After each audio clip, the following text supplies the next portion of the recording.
Welcome back to the Tuesday edition of the Garden Basics with Farmer Fred podcast. Unlike the Friday edition, we're dedicating the Tuesday podcast to answering your garden questions. Stay tuned to find out how you can get your garden question into the program. So come on, let's do this. Hi, Farmer Fred. My name's Alice. I am a lazy composter.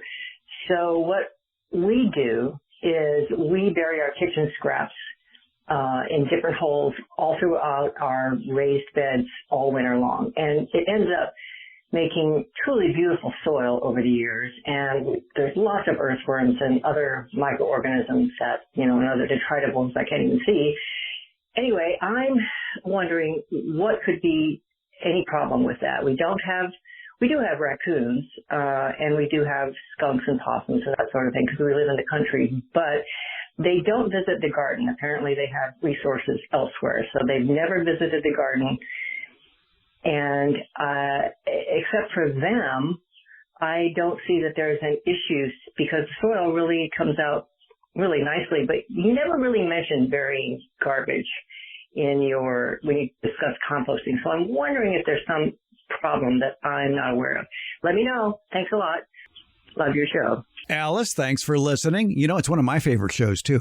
Alice, other possible scavengers of kitchen scraps buried in the garden might include rats, gophers, voles, and ants, especially ants, which could create tunnels throughout your raised bed, which would siphon the irrigation water away from plant roots and out the bottom of your bed or wherever their tunnels might lead. But, if it ain't broke, don't fix it. It seems that whatever you're doing just might be working. But beware, there are a lot of variables. The climate you live in, your soil, the weather. You'll want to bury any scraps deeply, certainly deeper than 12 inches to keep the four-legged varmints, including your household dogs, away from it. For the same reason, you don't want to bury meat scraps. Also, I would avoid any food soaked in oils, salts, or sugars, which can attract smaller pests and possibly affect the quality of the microbiology in your soil. For even more opinions on this subject, and they're just that, opinions, the National Gardening Association at garden.org has a thread entitled Kitchen Waste Buried in Garden Soil. There, many people have weighed in on their experience doing that very thing, and it appears to be evenly divided as to whether they like it or not.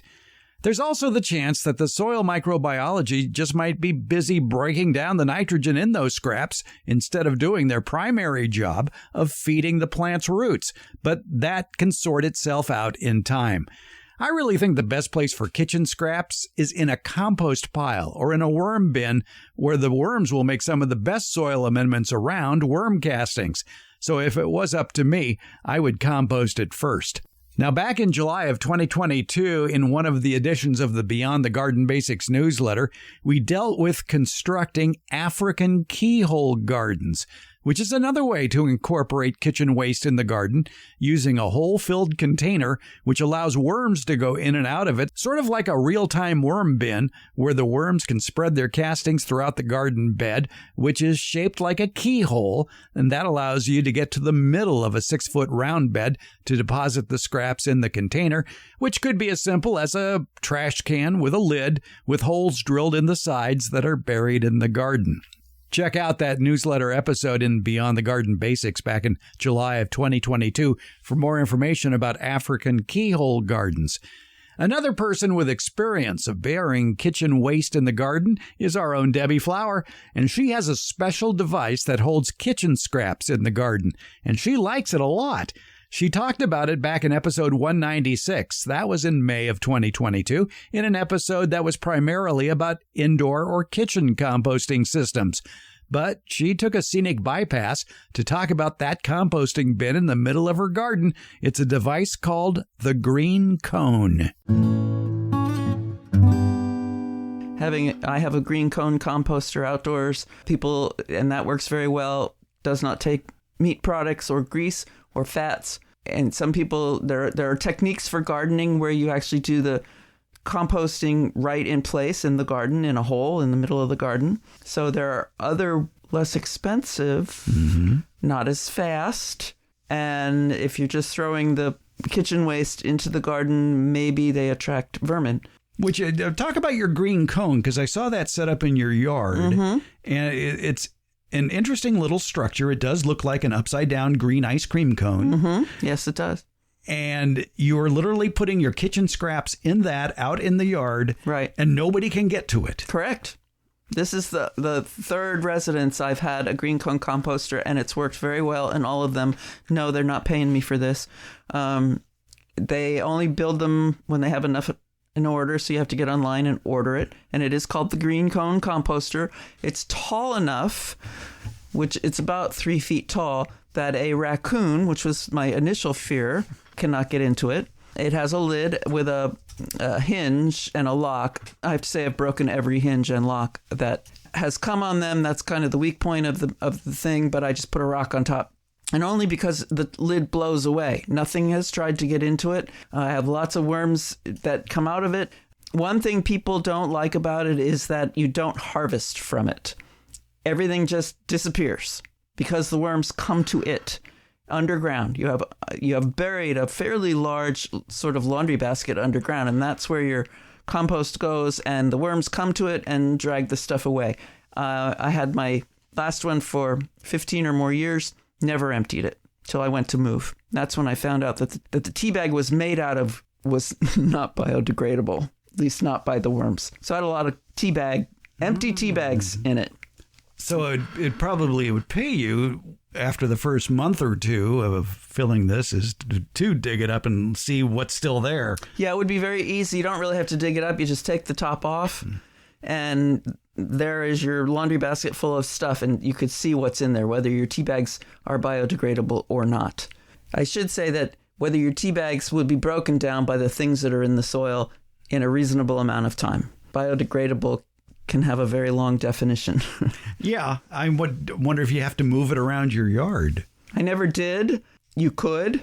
You're creating a very microbe-rich area right there. Yeah.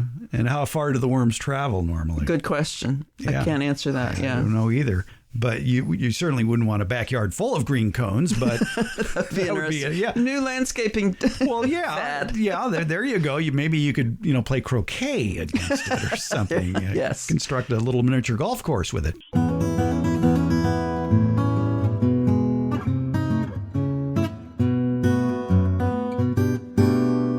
When is the best time to plant a flowering tree? We explored that subject recently with America's favorite retired college horticultural professor, Debbie Flower.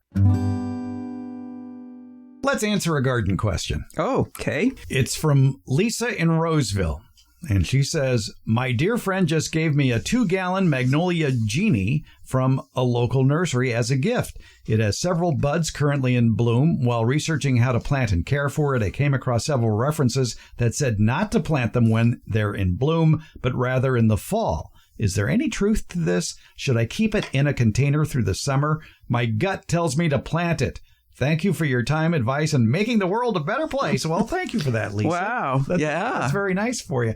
As a matter of fact, we spent a recent episode talking with Andrew Bunting from the Pennsylvania Horticulture Society about their gold medal plants. And that plant, that magnolia variety called Genie, which is a saucer magnolia cross, is gorgeous. It's a gorgeous plant. And the Pennsylvania Horticulture Society says the tree is the perfect choice for a small space garden. It has an incredible spring flowering display of red to purple scented flowers that are eye-catching, long-lived, and easy to care for with repeat blooms through the growing season. Its narrow columnar form fits anywhere and can be grown in an extra large container. It prefers sun to part shade, slightly acidic, moist, fertile, well-drained soils. Gets about 10 to 13 feet tall, 5 feet wide.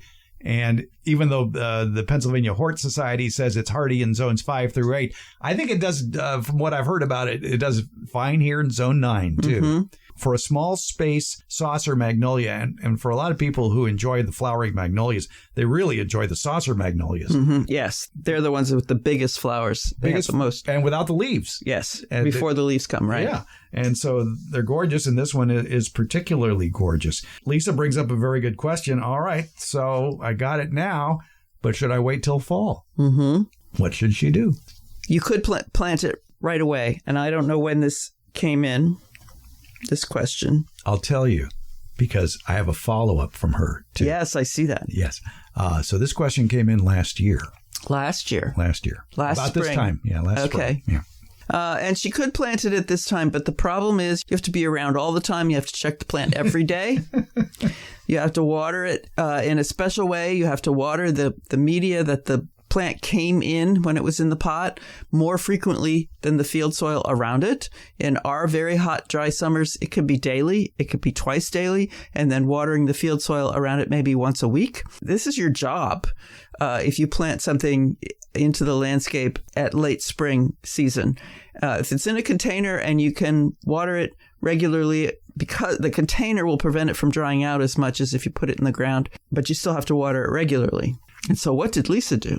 She was thinking, too, of maybe putting it in a bigger container and taking care of it over the summer that way. But you still got the problem of a container that's going to dry out quickly. Yes, you got to water. And, I mean, if you wanted to try something like that, I would put it on the north side of the house where it's not going to get in the shade. Yeah, bombarded. And shade the container somehow so that the sun doesn't hit that black plastic and heat up. Yeah, that would be a pot in a pot with mulch maybe between the two pots. Yes, that would work. Yes. So what did Lisa do? Because my suggestion to her was, I understand your gut feeling of wanting to plant it right away. And my advice was I would plant it now in an area that is out of the wind and gets afternoon shade. But no, I don't really want to leave a plant in a plastic container in the summer because of possible heat damage to the roots. Again, I would help ensure its success by surrounding the newly planted magnolia with several inches of mulch, as well as making sure it got regular watering during the summer, just like you advised. The downside is you might lose a few leaves and the blooms might fall off while it's adapting to its new home. But what you want to do is up to you.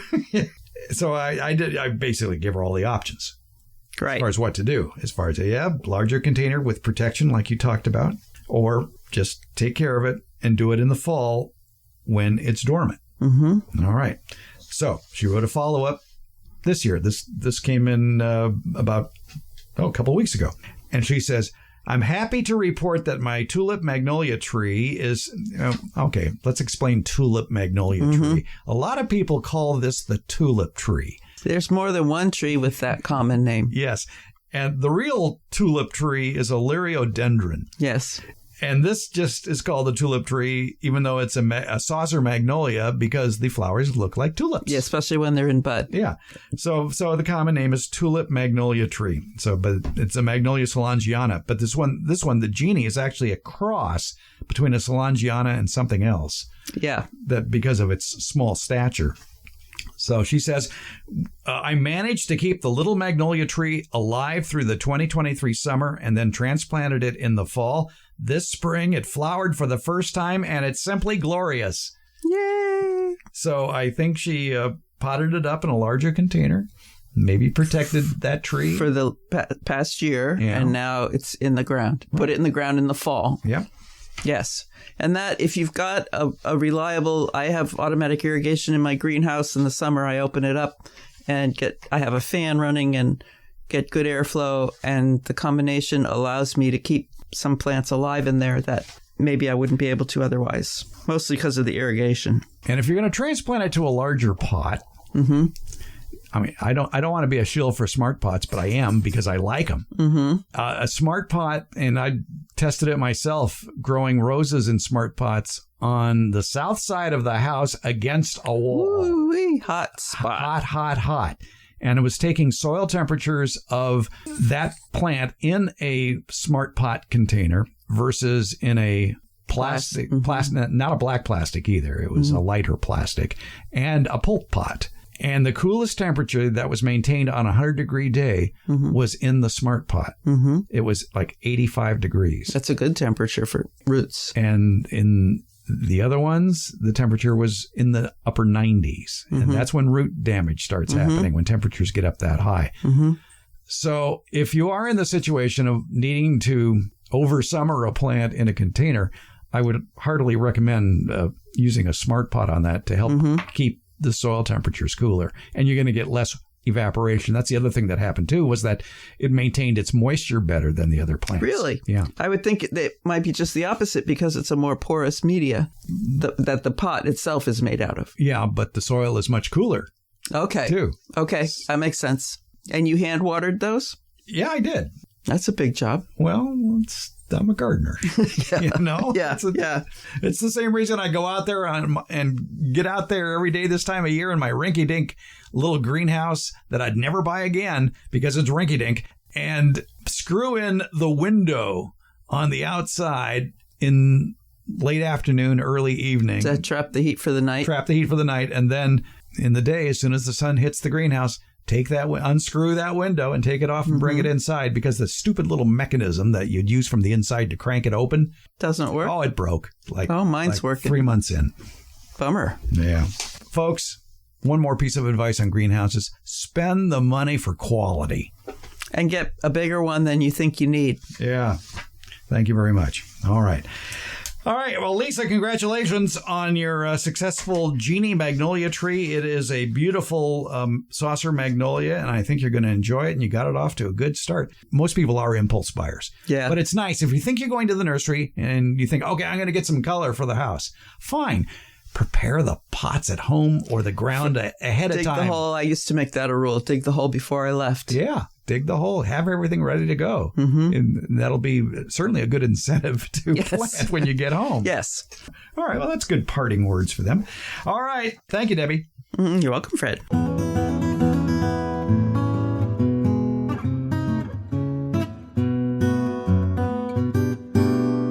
Want to leave us a garden question? You'll find a link at gardenbasics.net. Also, when you click on any episode at gardenbasics.net, you're going to find a link to SpeakPipe. You'll find it in the show notes. And when you bring up SpeakPipe on your computer or smartphone, you can leave us an audio question without making a phone call. Or you can go to SpeakPipe directly. That's speakpipe.com/gardenbasics. You want to call or text us? We have that number posted at gardenbasics.net. It's 916-292-8964, 916-292-8964. Email? Sure, we like email. Send it along with your pictures to fred@farmerfred.com. Or again, go to gardenbasics.net and get that link. And if you send us a question, be sure to tell us where you're gardening, because all gardening is local. Find it all at gardenbasics.net. Garden Basics with Farmer Fred comes out every Tuesday and Friday. It's brought to you by Smart Pots. It's Garden Basics, available wherever podcasts are handed out. For more information about the podcast and transcripts of the podcast, visit our website, gardenbasics.net. And that's where you'll also find out about the free Garden Basics newsletter, Beyond the Garden Basics. And thank you so much for listening.